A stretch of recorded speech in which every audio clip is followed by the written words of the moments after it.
اس سلسلہ اجتماعات کے اعتبار سے الوداعی تحفہ ہوگا۔ اب میں آغاز کر رہا ہوں۔ پہلی بات، اس سبب میں 3 باتیں مجھے کہنی ہیں۔ سب سے پہلی بات یہ کہ زندگی کی سب سے بڑی حقیقت موت ہے۔ ہم بھلائے رکھتے ہیں، اپنے ذہن سے اسے دور رکھتے ہیں، لیکن واقعہ یہ ہے کہ زندگی کی سب سے بڑی حقیقت موت ہے۔ خدا کے منکر پیدا ہوئے ہیں، لیکن موت کا انکار کرنے والا تو کوئی پیدا نہیں ہوا۔ اس لیے میں نے آیت آپ کو سنائی، کل نفس ذائقۃ الموت، ہر سی نفس کو موت کا مزہ چکھنا ہے، ہر جاندار کو موت کا مزہ چکھنا ہے۔ ثم الینا ترجعون، پھر ہماری طرف لوٹا دیے جاؤ۔ تو زندگی کی سب سے اہم حقیقت موت، اور موت کے بعد رجوع اللہ، آخرت، یہ سب سے بڑی حقیقت ہے۔ ایک حقیقت سب مانتے ہیں، سب جانتے ہیں، دوسری حقیقت کے اوپر پردہ پڑا ہوا ہے۔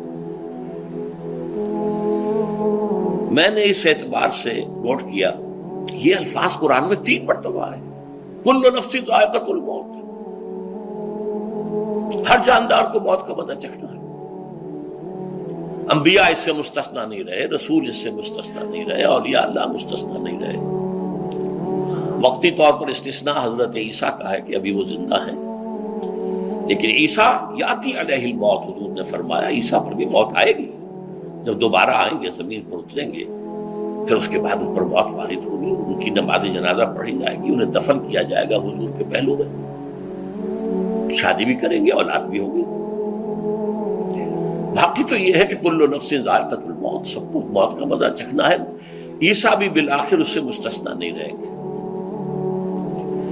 بلکہ قرآن میں ایک جگہ کہا گیا ہے أَفَإِن مِتَّ فَهُمُ الْخَالِدُونَ، کیا ہے نبی، اگر آپ کا انتقال ہو گیا تو یہ کیا ہمیشہ رہیں گے؟ کون ہے دنیا میں جو ہمیشہ رہے؟ انتقال تو ہونا، آپ کا بھی ہونا ہے۔ إِنَّكَ مَيِّتٌ وَإِنَّهُمْ لَمَيِّتُونَ، یہ تو مختصر ترین الفاظ تھے۔ اس سے آگے بڑھیے، سورہ انبیاء میں فرمایا کل نفس ذائقۃ الموت وَنَبْلُوكُمْ بِالشَّرِّ وَالْخَيْرِ فِتْنَةً وَإِلَيْنَا تُرْجَعُونَ، ہر جاندار کو موت کا مزہ چکھنا ہے، اور اس سے پہلے پہلے ہم تمہیں آزماتے رہیں گے، خیر کے ذریعے بھی، بھلائی دے کر، صحت دے کر، دولت دے کر، اولاد دے کر، شہرت دے کر، اور برائی کے ذریعے سے بھی، تنگ دستی دے کر، بے عزتی دے کر، اہانت دے کر، ذلت دے کر، وَإِلَيْنَا تُرْجَعُونَ، اور پھر ہماری طرف لوٹائے جاؤ گے۔ یہ وہ دوسری حقیقت جو میں نے کہا کہ جس پر پردہ پڑا ہوا ہے، بہت بڑا پردہ ہے۔ لوگ یہی سمجھتے ہیں کہ یہی دنیا کی زندگی ہے۔ قرآن کہتا ہے إِنَّ الدَّارَ الْآخِرَةَ لَهِيَ الْحَيَوَانُ لَوْ كَانُوا يَعْلَمُونَ، یہ تو آخرت والی زندگی ہے جو اصل زندگی ہے، کاش کہ انہیں معلوم ہوتا۔ اس سے بھی زیادہ تفصیل سے یہ آل عمران میں آئی ہے، كُلُّ نَفْسٍ ذَائِقَةُ الْمَوْتِ وَإِنَّمَا تُوَفَّوْنَ أُجُورَكُمْ يَوْمَ الْقِيَامَةِ، ہر جاندار کو موت کا مزہ چکھنا ہے، اور پھر تمہیں پورا پورا تمہارا اجر اور بدلہ دے دیا جائے گا قیامت کے دن۔ فَمَنْ زُحْزِحَ عَنِ النَّارِ وَأُدْخِلَ الْجَنَّةَ فَقَدْ فَازَ، جو کوئی آگ سے بچا لیا گیا اور جنت میں داخل کر دیا گیا وہ تو کامیاب ہو گیا۔ اللہم ربنا اجعلنا منہم، اللہم ربنا اجعلنا منہم، اللہم ربنا اجعلنا منہم۔ وما الحیات الدنیا الا متاع الغرور، اور دنیا کی زندگی تو سوائے دھوکے کے سامان کے اور کچھ نہیں ہے۔ دھوکہ کس معنی میں؟ یہ تمہیں اصل زندگی سے غافل کر دیتی ہے۔ تم کہیں سفر پر جا رہے تھے، تمہارا کہیں گھر تھا، تمہیں واپس آنا تھا، تم راستے ہی میں کسی دلچسپی میں ایسے مگن ہوئے کہ گھر بار سب بھول گئے۔ یہ تو تمہارا عارضی سا سفر تھا، تم نے اسی کو اپنی منزل بنا لیا، اپنا ٹھکانہ بنا لیا، تو دھوکہ دیا اس نے تمہیں۔ ویسے دنیا کی زندگی دھوکہ نہیں ہے، بڑی حقیقت ہے، اس لیے کہ حضور نے فرمایا انما الدنیا مزرعۃ الآخرہ، یہ دنیا آخرت کی کھیتی ہے، یہاں بو گے تو وہاں کاٹو گے، یہاں کچھ کمائی کرو گے تو وہاں اس کا بدلہ ملے گا۔ اس اعتبار سے دنیا بہت بڑی حقیقت ہے، ایک ایک لمحہ بہت بڑی قیمتی شے ہے، لیکن اگر یہ دنیا تمہیں آخرت سے غافل کر دے تو اس سے بڑا دھوکے باز ہو کوئی نہیں۔ یہ اصل دجال ہے۔ میں نے تقریباً 60 برس کی عمر کو جب میں پہنچا تھا تو موت کا انتظار شروع کر دیا تھا۔ میرے قریبی احباب کو معلوم ہے، میں کہتا رہا، یہ بھی کہتا رہا کہ بھائی میں اپنے حصے کا کام کر چکا ہوں، جتنی صلاحیت اللہ نے دی تھی، جتنی بھی میرے اندر استعداد تھی، میں اس کو بھرپور طریقے پر استعمال کر چکا ہوں۔ دم واپسی برسر راہ ہے عزیز و اب اللہ ہی اللہ ہے، یہ میرا معاملہ رہا ہے 60 برس کی عمر سے۔ اس کے بعد اللہ نے مزید 14 برس دیے ہیں، یہ نافلۃ لک کے درجے میں میں کہتا ہوں، اس کا اللہ کا عطیہ خصوصی ہے، نفل ہے، ہمیشہ کہتا رہا ہوں۔ مسنون زندگی تو 61 برس ہے ہمارے حساب سے۔ علامہ اقبال کے بارے میں سنا ہے کہ رویا کرتے تھے کہیں میری عمر حضور کی عمر سے زیادہ نہ ہو جائے، وہ 6 مہینے کم ہی رہی ہے حضور کی عمر سے۔ جو حضور کی عمر تھی وہی حضرت ابو بکر کی، وہی حضرت عمر کی، وہی حضرت علی کی۔ ہاں، حضرت عثمان 82 برس کے ہوئے ماشاءاللہ۔ پھر یہاں کے مجددین میں سے وہی عمر حضرت شیخ احمد سرہندی کی، وہی شاہ ولی اللہ دہلوی کی۔ ہاں، شیخ عبدالحق محدث دہلوی رحمۃ اللہ علیہ 82 برس کی عمر۔ لیکن یہ میں کہا کرتا تھا مسنون عمر تو 61 برس ہے، جسے ہم 63 کہتے ہیں، وہ اصل میں ہمارے حساب سے 61 بنتا ہے۔ وہ 63 قمری ہے، جو 9 دن کم ہے، قمری سال جو ہے وہ شمسی سال سے۔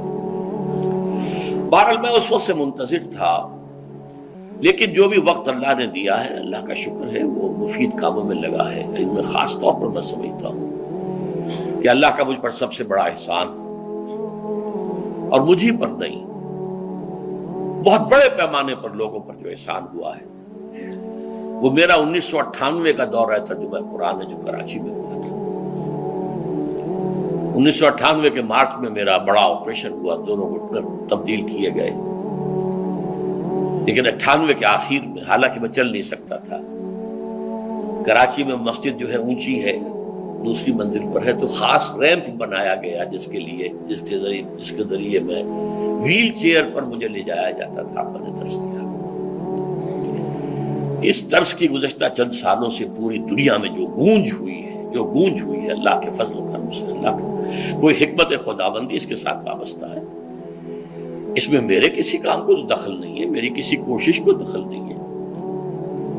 میں نے تو جو درس میں دیتا آ رہا تھا سن 85 سے، دورہ ترجمہ قرآن، البتہ یہ بات ضرور ہے کہ میں نے محسوس کیا تھا کہ سن 98 کے اس درس میں دورہ ترجمہ قرآن کے مجھے خصوصی انشراح حاصل تھا۔ میری ساری گفتگو کا حاصل کیا ہے؟ دیکھیے، نظریاتی تحریکوں کا تعلق اشخاص سے نہیں ہوتا، ٹھیک ہے، کوئی اس کا داعی ہوتا ہے، کوئی اس کا مؤسس ہو جاتا ہے، کوئی اس کا آغاز کرنے والا ہوتا ہے، لیکن نظریاتی تحریک افراد سے وابستہ نہیں ہوتی۔ افراد آتے چلے جاتے ہیں اپنا اپنا حصے کا کام کر کے، جس کو جتنا مقدر ہے، جس کی اللہ تعالیٰ کی طرف سے توفیق ہے، وہ اپنا کام کرے گا، چلا جائے گا۔ یہ چمن یوں ہی رہے گا اور ہزاروں جانور اپنی اپنی بولیاں سے بول کر ہو جائیں گے۔ مبارک ہیں وہ لوگ جنہیں قرآن کی بولی بولنا نصیب ہو جائے۔ وَإِنْ يَحْسَبُ أَنِّي مِنْهُمْ، مجھے گمان ہے، اللہ کا فضل ہے کہ میں ان میں سے ہوں، میں نے قرآن کی بولی بولی ہے، اور قرآن مجید کو جیسا کہ وہ ہے، ایز اٹ از، اپنے کو مذمومہ خیالات، اپنے کوئی ذہن سے زائدہ نظریات کو میں نے اس میں دخل نہیں دیا، جسے انگریزی میں آپ آبجیکٹیولی کہتے ہیں، خالص معروضی طور پر قرآن کو پڑھا ہے، قرآن کو قرآن سے سمجھائے، یا پھر سیرت رسول سے سمجھائے۔ میں لفظ سنت کی بجائے سیرت استعمال کر رہا ہوں۔ قرآن مجسم حضور تھے صلی اللہ علیہ وسلم، اور حضور کی سیرت اور حیات جو ہے وہ قرآن مجید کی اصل تفسیر ہے۔ یہ حقیقت بھی بہت کم لوگوں کے علم ہے۔ وہ احادیث کا نام تو لیتے ہیں، احادیث بھی ہے، سیرت بھی تو احادیث ہی سے ہمیں ملتی ہے، لیکن میں خاص طور پر سنت یا حدیث کی بجائے سیرت کا لفظ استعمال کرتا ہوں۔ قرآن کی 2 سورسز ہیں، قرآن خود اور سیرت رسول صلی اللہ علیہ وسلم۔ بہرحال انشاءاللہ العزیز یہ کام بڑھے گا، چلے گا، یہ میں ابھی بعد میں عرض کروں گا۔ دوسری بات جو میں نے آیت پڑھی آپ کو، وَمَن نُعَمِّرْهُ نُنَكِّسُ فِي الْخَلْقِ أَفَلَا يَعْقِلُونَ، بہت بڑی حقیقت زندگی کی یہ بھی ہے، جس کی ہم عمر زیادہ کر دیتے ہیں اس کی خلقی صلاحیتوں میں کمی کر دیتے ہیں۔ موٹی بات ہے، بڑھاپا آئے گا، ہمیشہ کی مانی ہوئی بات ہے۔ اگرچہ جوانی میں آدمی بڑھاپے کا تصور نہیں کرتا، لیکن بڑھاپا آنا ہے، یہ بھی ایک حقیقت ہے موت کی طرح۔ غالب نے کہا تھا مزمحل ہو گئے قوائے غالب، اب عناصر میں اعتدال کہاں۔ ایک صاحب نے مجھے شعر سنایا تھا، ابراہیم صاحب سے، ٹونک کے رہنے والے، ذوف پیری بڑھ گیا، جوش جوانی گھٹ گیا، اب عصا بنوائیے نخل تمنا کاٹ کر۔ یہ تمنائیں جو ہیں طول العمر، انہیں کاٹو، اب گئی جوانی، امنگوں والا دور گیا، اور یہ جو تمناؤں کا پودا ہے اس میں سے لکڑی لے کر عصائے پیری بنوا لیجیے۔ اب بڑھاپے کے لیے ایک عصا درکار ہے۔ بڑا پیارا شعر ہے، ذوف پیری بڑھ گیا، جوش جوانی گھٹ گیا، اب عصا بنوائیے نخل تمنا کاٹ کر۔ ابھی 2-3 دن ہوئے ہیں یہاں پر جو خانہ فرہنگ ایران ہے اس کے ڈائریکٹر آئے تھے، انہوں نے فارسی کا ایک شعر سنایا، بڑا پیارا شعر ہے۔ در جوانی گفتم کہ شعر شعر است اگرچہ پیر بود۔ جوانی میں میں یہ کہا کرتا تھا کہ شعر تو شعر ہی ہوتا ہے، چاہے بوڑھا ہو جائے، بوڑھے ہونے سے اس میں کیا فرق واقع ہو جائے، شعر شعر است گرچہ پیر بود۔ چوب پیری رسیدم، جب میں خود پیری اور بڑھاپے کو پہنچ گیا، دیدم، تو مجھے یہ بات نظر آئی کہ پیر پیر است گرچہ شعر بود، بوڑھا بوڑھا ہی ہوتا ہے چاہے وہ شعر ہی کیوں نہ ہو۔ تو یہ بڑھاپا جو ہے یہ زندگی کی دوسری بڑی حقیقت ہے۔ اس کا ایک اثر تو سب کو معلوم ہے، قوائے غالب جو میں نے کہا، بڑھاپے کا عام نتیجہ جسمانی ضعف، سب جانتے ہیں، لیکن مجھ پر اور کچھ اور لوگوں پر بھی خاص طور پر اس کا جو ایک اثر ہوتا ہے، یہ مجھ پر ہوا ہے، وہ ہے یادداشت کی کمزوری۔ اور یہ میں کئی سال سے محسوس کر رہا ہوں۔ میری پرانی یادداشت بڑی مضبوط ہے، قوی ہے، اس میں کہیں کوئی کمی نہیں ہے، لیکن ریسنٹ پاس کی چیزیں جو ہے، پچھلے 5-6 سال کے واقعات مجھے یاد نہیں رہتے، اشخاص سے ملا ہوں اور دیکھ کے پہچان لیتا ہوں، کئی بار ملاقات ہوئی ہے، نام یاد نہیں آتا۔ تاریخیں اور اشخاص کے نام کے اعتبار سے تو خاص طور پر کئی سال سے میری جو میموری ہے وہ امپیئرڈ ہے، اور میں محسوس کرتا رہا ہوں کچھ عرصے سے کہ عین تقریر کے دوران محسوس ہوتا بلیک آؤٹ ہو گیا، اور مجھے سلسلہ کلام جوڑنے کے لیے سوچنا پڑا۔ بعض اوقات 1000 کروڑ مرتبہ بولے ہوئے الفاظ غائب، اب چاہے کتنا ہی زور لگا لوں وہ لفظ یاد نہیں آئے گا، ہاں تھوڑی دیر کے بعد خود بخود یاد آ جائے گا۔ میرے اس آپریشن سے اب کچھ عرصے پہلے تک جو میری تقریریں یہاں ہوئی، ان میں بہت سے لوگوں نے نوٹ کیا، میری تقاریر میں اب وہ روانی نہیں رہی تھی، وہ جو کراس ریفرنسز آیا کرتے تھے، جس کی بنا پر ایک مولانا عبد الکریم پاریخ صاحب تھے ناگپور کے، انڈیا کے، مولانا علی میاں کے وہ خلفاء میں سے، انہوں نے تفسیر بھی لکھی ہے قرآن کی، وہ ایک مرتبہ لاہور آئے تھے، تو مجھ سے بھی ملاقات ہوئی، میرا درس بھی سنا، پھر یہاں وہ ایک دینی ادارے میں گئے، وہاں میرے خلاف باتیں ہو رہی تھی، تو انہوں نے کہا بھائی اس شخص کی کیا بات کرتے ہو، اس کے سامنے تو معلوم ہوتا ہے کہ قرآن کھلا ہوا ہے، جہاں سے چاہے لے لے، پھول کھلے ہیں گلشن گلشن، لیکن اپنا اپنا دامن، تم کیا بات کر رہے ہیں اس کے بارے میں۔ تو عبد الکریم پاریخ صاحب کی وہ جو تاثر تھا وہ صحیح تھا، کراس ریفرنسز کا آنا، القرآن یفسر بعضہ بعضا، اس میں بہت کمی آ گئی۔ بہرحال اس کے علاوہ تیسری چیز ہوتی ہے بڑھاپے میں ریزسٹنس کی کمی کی وجہ سے عوارض. بلڈ پریشر کا میں مریض ہوں اور کوئی 25 برس سے ہوں، شوگر کا میں مریض ہوں اور کوئی 5 برس سے ہوں. ایک خاص برس جو مجھ پر آیا ہے آج سے 4 سال پہلے، اس کی ایک تاریخ ہے.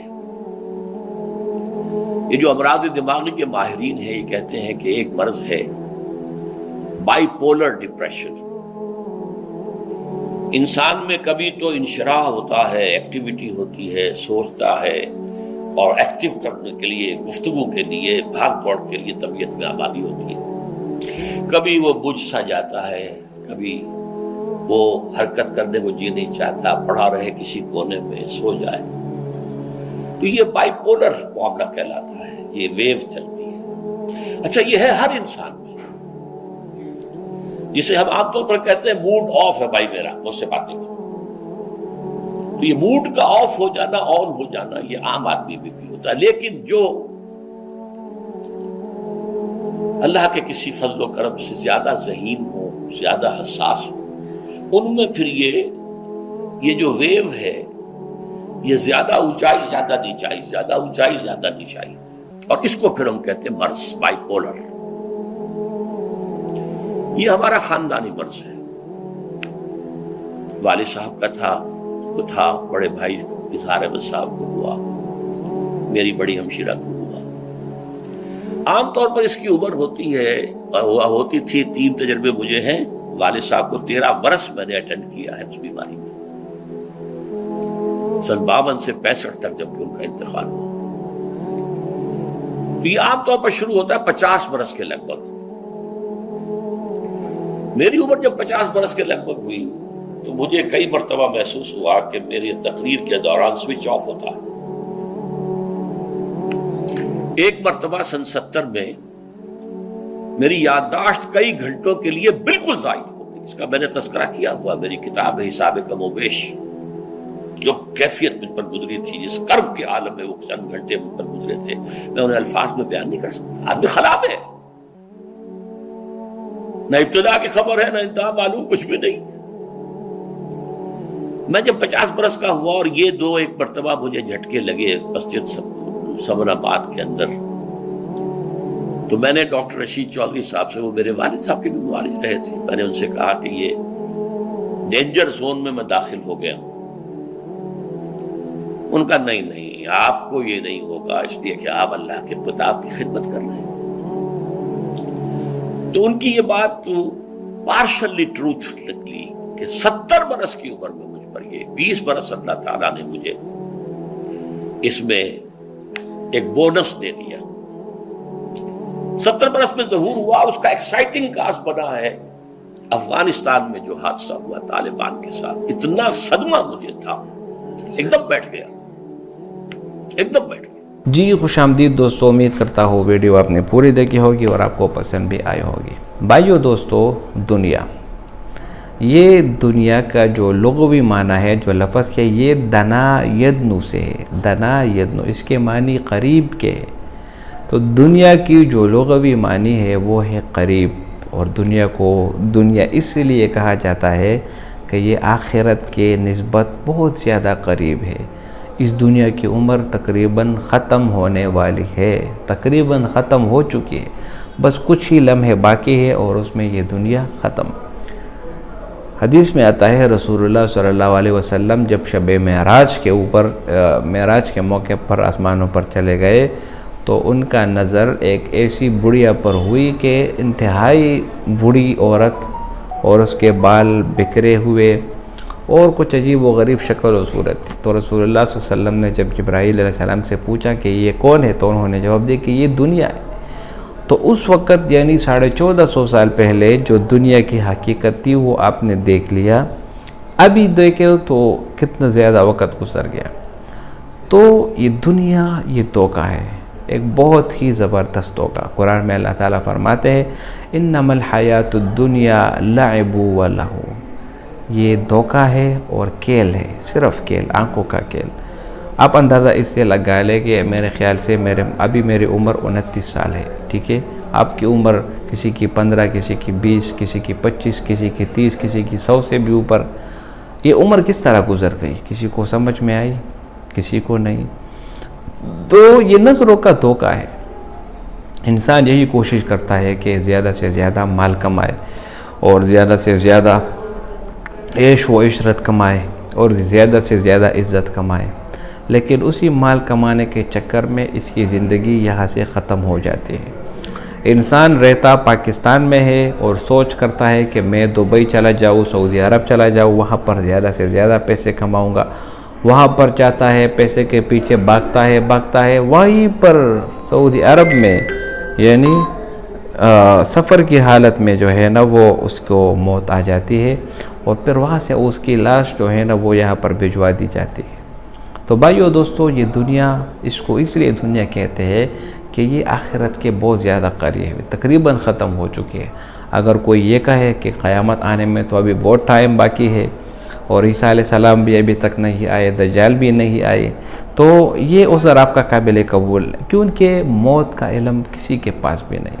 اگر ابھی ایک لمحے میں آپ کو موت آ گئی تو بات ختم. اور اسی طرح مقولہ مشہور ہے، من مات فقد قامت قیامہ، جو مر گیا اس کے اوپر قیامت قائم ہو گئی. تو بھائیو دوستو، دنیا کی حقیقت یہی ہے کہ یہ صرف اور صرف آنکھوں کا دھوکہ ہے. ایسے بہت سارے خوبصورت لوگ ہمارے ساتھ موجود تھے، ہمارے آباء و اجداد، لیکن ابھی ہم میں سے ایسے لوگ ہیں وہ ابھی نہیں، کل تھے آج ہمارے پاس نہیں. اسی طرح ہم بھی آج ہے کل نہیں ہوں گے. تو ساری عمر، ساری زندگی پیسہ کمانا یہ مقصد نہیں، بلکہ اللہ کو راضی کرنا اور اسی طرح قرآن پر عمل کرنا اور اپنی زندگی کو اسلام کے اصولوں کے مطابق گزارنا، یہی اصل زندگی ہے. تو ڈاکٹر اسرار احمد کی ویڈیو آپ نے دیکھی تو اس میں اس نے حدیث کی بیان کی اور دنیا کی حقیقت بیان کی، اور آپ کے سامنے یہ آیا کہ دنیا کی حقیقت کیا ہے. تو بھائیو دوستو، ابھی یہ ویڈیو آپ نے دیکھا ڈاکٹر اسرار احمد کی، تو دنیا کی حقیقت آپ کے سامنے رکھی. تو اسی طرح اس دنیا میں آپ کو ہزاروں مثالیں ملے گی جن دنیا میں آئے اور جنہوں نے دنیا کو مقصد مانا، دنیا کے پیچھے پڑے، تو ہمیشہ سے دنیا کے پیچھے ہمیشہ بھاگتے رہے اور آخرکار ان کو موت آ گئی. اور ایسے بھی لوگ آئے جو دنیا سے بھاگتے رہے، وہ دنیا اس کے قدموں کے آگے آ گئے. تو امید کرتا ہوں یہ ویڈیو آپ کو پسند آئی ہوگی. اگر ویڈیو آپ کو پسند آئے تو اس چینل کو سبسکرائب کریں. بہت شکریہ.